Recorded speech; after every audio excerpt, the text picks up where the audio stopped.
Hello everyone, happy Monday or Tuesday, Wednesday, whenever you're viewing this video. Welcome to week 2 of English 200. Glad you're still in the class. Now I just wanted to upload this brief lesson to give you some idea of what's due this week. You have a few assignments due and I want to help you with them. So first, let's kind of take a look at the announcement. That's really what you need to get in the habit of doing every week is taking a look at the announcement, taking a look at the assignments. The announcement is pretty lengthy, but it does give you a good idea of what the expectations are. Here are the assignments. You have the week 2 form, a week 2 quiz, but I'll show you what that means in a second. It's nothing to be scared about.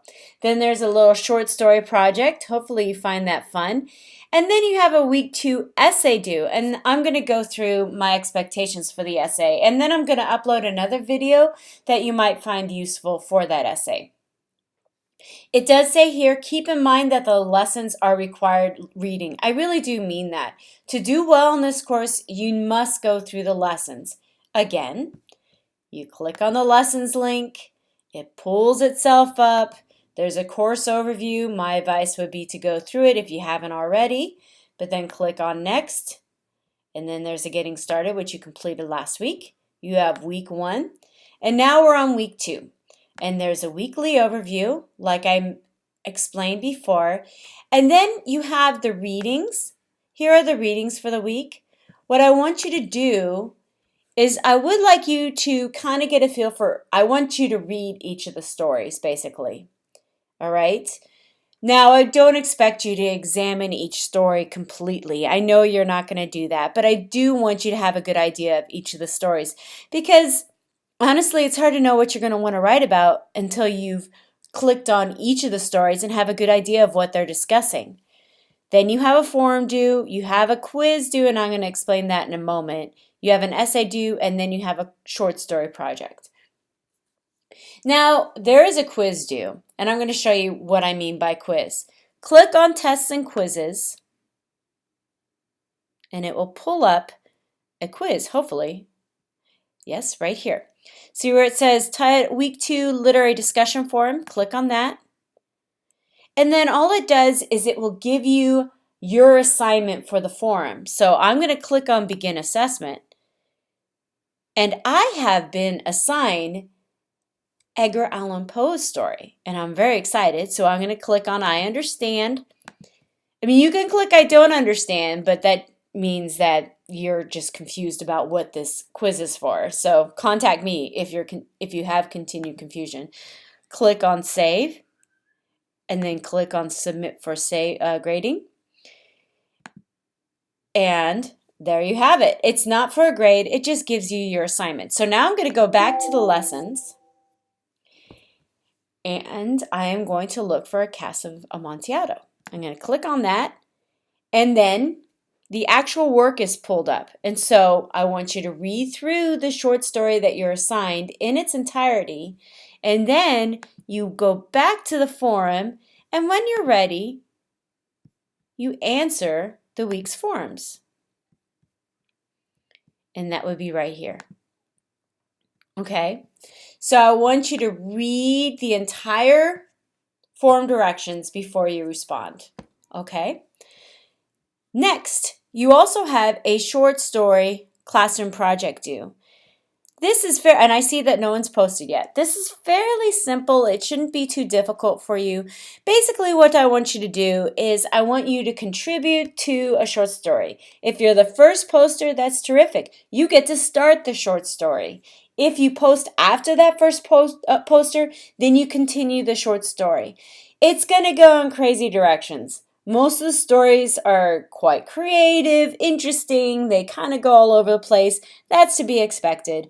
This really is graded by participation. Just post on time, post the minimum number of words, of course, and try to stay away from anything that might be, a little, not necessarily controversial, but a little rude or like disturbing. Don't go into that direction, but just have a little fun with the story. And really, I only require 2 100-word responses, one this week and one next week. Okay? So that's the classroom project. And now I wanted to go back to this. I will get your first forms graded either by the end of today, this is Monday, or tomorrow, Tuesday.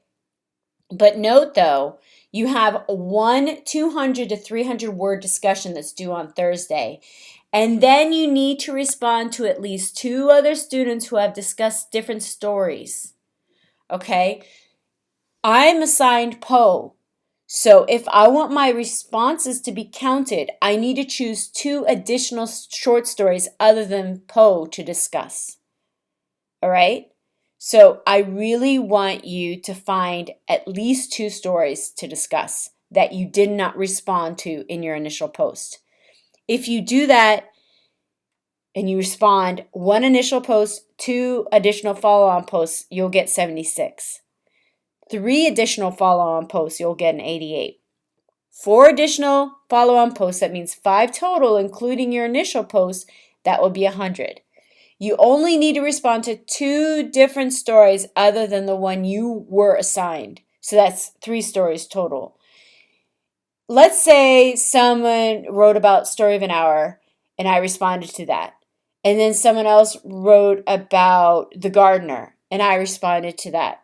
So that's 3 stories. I can go back and respond to students who contributed to my initial post twice, and that would count for full credit. Okay, but make sure to look at my comments to you this Tuesday, and that will help you understand what I mean by responses and things such as that.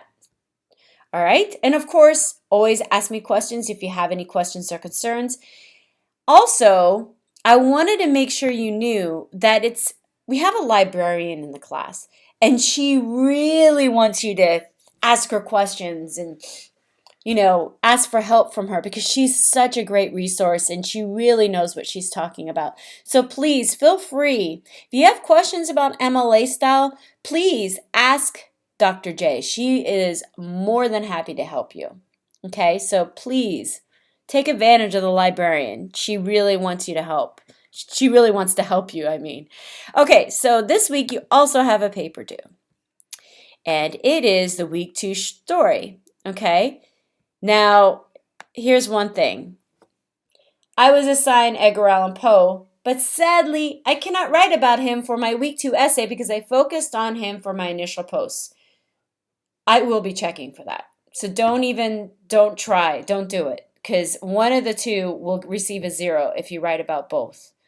If you focus on the same story twice. I really want you to focus on 2 different stories. Having said that, let's go back to my earlier point. I wrote about Story of an Hour as a response, and I wrote about The Gardener as a response. Well, I can choose one of those 2, but I just can't write about the Edgar Allan Poe story. Okay, so I'm going to go back to lessons, and I'm going to choose a story. All right, let's say I decided I wanted to write about What You Pawn, I Will Redeem. That's a great story right there. So that's the story that I want to write about. So I'm going to pull up Word for you, and I'm going to show you something. I'm going to show you first how to format an essay, because that's kind of helpful, right? So see where you want to change the font style to Times New Roman 12. Okay, and just to start, you want to put your name, then my name. Oh, well, let me format the paragraphs. So we want this to be double spaced, right? So let's try that again. Your name.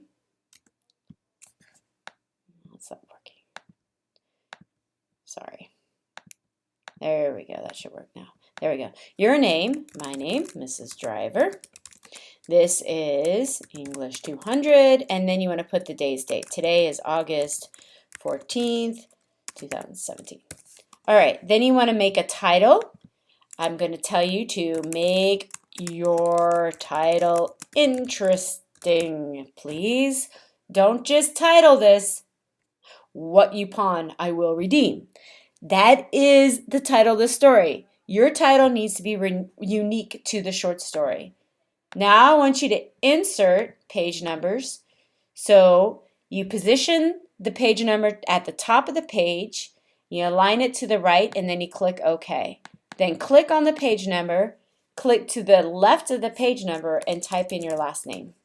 I'm typing in my last name, But let's say, let me pretend my last name as student is Smith. All right. Now, what I want you to do is, I want you to begin writing your paper, but you want to plan it first. So this is how the organization of your paper should be. Let's go back to the short story assignment, okay? Let me pull it up. Okay. Okay. I want you to focus on the literary vocabulary here and the element of criticism here. Now, new criticism, this is what we're going to talk about in this class right here. New criticism basically is giving me an interpretation of a short story. It's nothing, it sounds a lot more complicated here than it really is. Basically, you're going to tell me what the point of the story is. I don't want to know what the summary of the story is. I've already read the story. I've read all the stories. I know them inside and out, up and down, left and right. I mean, I know the stories. I want to know what your interpretation is of that story. Why did the author write this work? What does he want or she want you to learn after reading that short story? That's what your focus should be. So you interpret it and you give me a reason why that short story exists. Okay? So let's go back to this. And it says that the paper needs to be at least 500 but no more than 750 words. Please make sure to review all of these. Okay. So let's go back. I'm going to get out of here because now you know that new criticism just means giving me an interpretation of a work.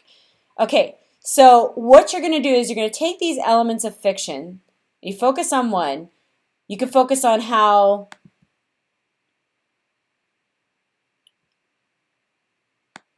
these characters help you prove the theme or the point of the story. Well, let me exit out of there. We'll go back to it in a sec. How the characters or how irony plays a role, plot. But the problem is when you focus on plot, you get into summary. So, I mean, you can focus on plot, but don't go too heavily in depth into the plot. Because remember, I've read the story. How perhaps the point of view. So, for example, in What You Pawn, I Will Redeem. This is first person. Okay? First person.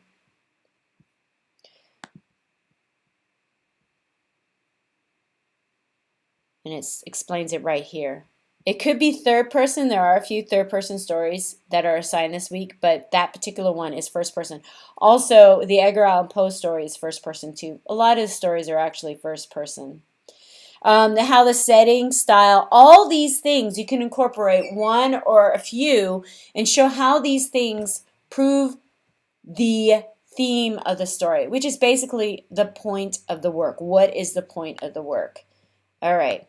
So let's take a look at this one. This is the one that was kind of giving me, oh, well, maybe it was the other one. Let's try. Maybe it was this one.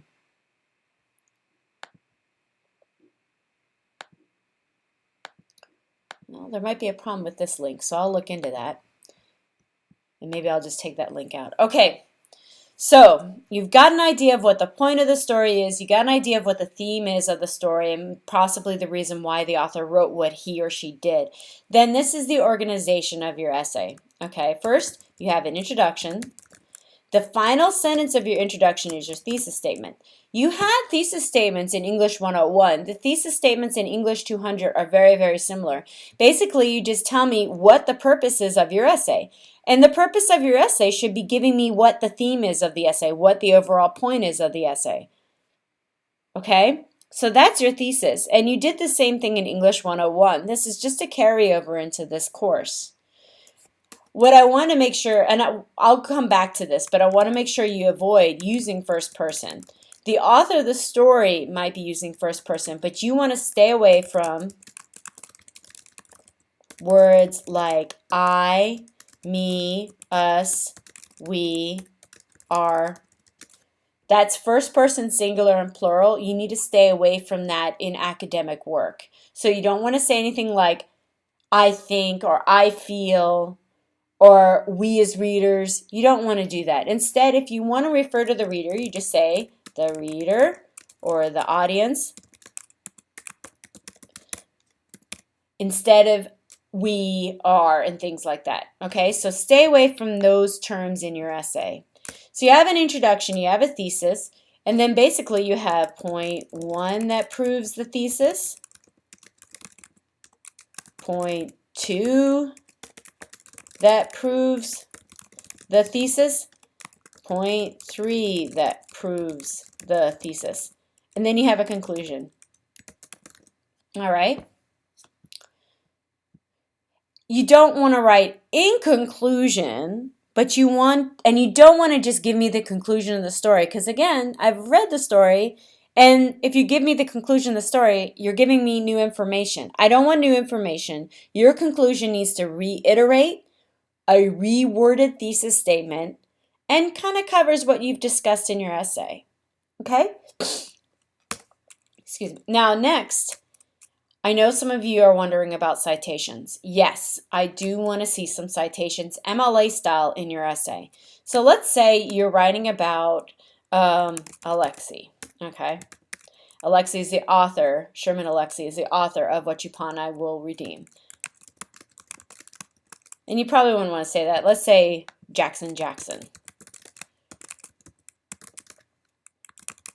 And his name is actually Jackson. So states, well, let me do something. States, he does not state this, but let's say you want to quote hello. So then you just put this in parentheses, and then your period goes at the end of the sentence, not at the not following the quotation. You don't want to put a period here.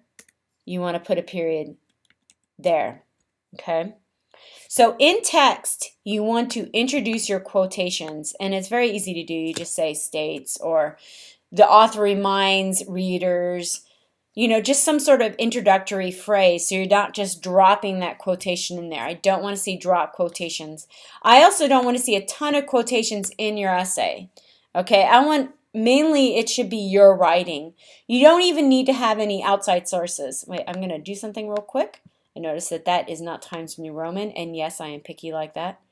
So I'm going to switch that. All right. Anyway, you also don't want to use any outside sources. So I'm not expecting you to use peer-reviewed articles in this essay. I certainly do not want to see Spark Notes or anything like that. Okay, I just want to see your points about the short story, and I want to see the use of third person. Okay, also, quick reminder, you want to tab in your paragraphs too. All right, now I know many of you have questions about how to cite the websites. So first of all, you want the works cited page on a separate page. Second, let's go back here. I'm going to close out of that. Let's go back here. Let's go back to the lesson, because there are some resources in there, including, by the way, the librarian, right? So we're going to go back. We're going to click on next. Let's see. I think I have it loaded in, but if I do not, then this is what we're going to do. We're going to go back to the beginning lesson. We're going to click on course overview. Let's see. And we're going to click on course materials. It should be there. Aha! Yes. Good. All right. So we've got various things loaded here to help you with MLA style. Let's pull up the library guides. Okay. So here are some places that you can go for help to help you learn how to cite a website. Also, though, you can go to the Purdue OWL, so that's always handy too. So click on Purdue OWL, MLA, citing a website. Let's go to the first function. And then note that there are the electronic sources. You're not citing an entire website. You're just citing a partial website. So basically, you would be citing like this. So I'm going to use that as a model. And sometimes this might help you as well. So click the model into your works cited page. You're not gonna, I don't want you to keep it in there, obviously. So now we're gonna go back and we're gonna go back to what you pawn, I will redeem. Okay, so let's go back. Let's go to the lessons. Okay, we got week 2, weekly overview. Let's go back to what you pawn, I will redeem. Okay, so note that the author is Sherman Alexie. So start with the author's last name, period. And then you go, what? Let me make sure the punctuation there, no punctuation.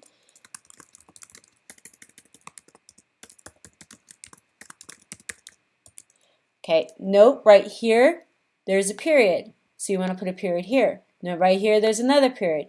So you want to put a period right there too. Now let's look. This is a website. Okay, so let's go back here. It's the New Yorker.